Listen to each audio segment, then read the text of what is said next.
Dr. Emeka Okegu, the Alliance for Social Democrats, of which you're the national chairman, I don't think they have any issues with some of this list, but where we think that you have a challenge is with the guidelines as released by INEC. Correct us if we're wrong on that. So could you tell us then, what don't you like about the guidelines? Well, thank you very much. We don't have any issues with our candidates list so far. You're talking about the electoral guidelines.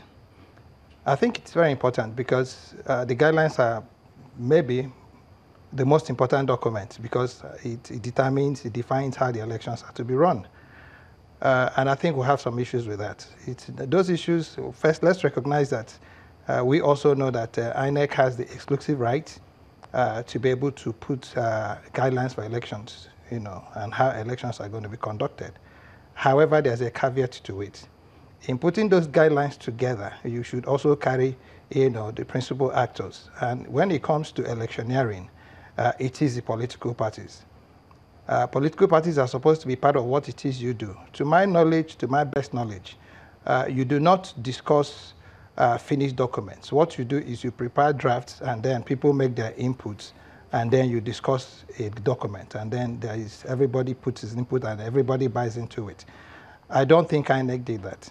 But for me, there are some also issues that everybody must be worried about with the election guidelines. They look very beautiful at the surface. But when you juxtapose some of them against logistics and against history, you see them falling flat on their faces. I'll give you one very clear one. If you're talking about going to do accreditation simultaneously and vote and leave, and then you're given a timeline between 8 a.m. and then a closure of 2 p.m. I wouldn't know where, elections have started by 8 a.m. If they are, they'll be very few and far-flung. And I wouldn't know what will happen, when those materials now probably, like usually, or the materials or election officers, appear at those centers a little later than 8 o'clock, which is usually the practice. Are you going to be extending the time beyond 2 p.m.? Are you going to be canceling the elections? These are the questions that we must, and they're very, very critical questions. That's one. Two, because voter materials are released against numbers in the voters list, how are you going to be handling, how are parties going to be knowing how many people voted in that place and then what had happened, to the remaining voting materials? These are the issues that the political parties saw, and we felt that INEC, us being the people who are feeding candidates, us being the people who the laws are for and sometimes anti, must be properly and carefully, processed, for everybody to be comfortable with what INEC has put forward. I'm just wondering, didn't you have that meeting with, anyway, INEC is there, so I'm sure he will respond in a minute. But let me ask Mr. Anene, okay, just hold on. In order for us to follow this line upon line, let me bring in Mr. Okoye at this point in time. Mr. Okoye, the views and responses that he got, was this part of the issues that INEC raised when you had that consultation, and how come it's still an issue for him? Well, the political parties in Nigeria should commend the Independent National Electoral Commission for being very open and being very, very transparent in relation to regulations and the guidelines. Despite the fact that the law gives the Independent National Electoral Commission the exclusive right to issue regulations, guidelines, and manuals, the Independent National Electoral Commission forwarded the draft regulations and guidelines to all the registered political parties in Nigeria. Some of them made input orally and also made submissions in writing. We followed that up with a consultative meeting with all the registered political parties in Nigeria at the Electoral Institute. They made submissions orally, they also made submissions in writing. We also had dialogue with civil society groups and organizations. They made input orally and in writing. We also had dialogue with the media.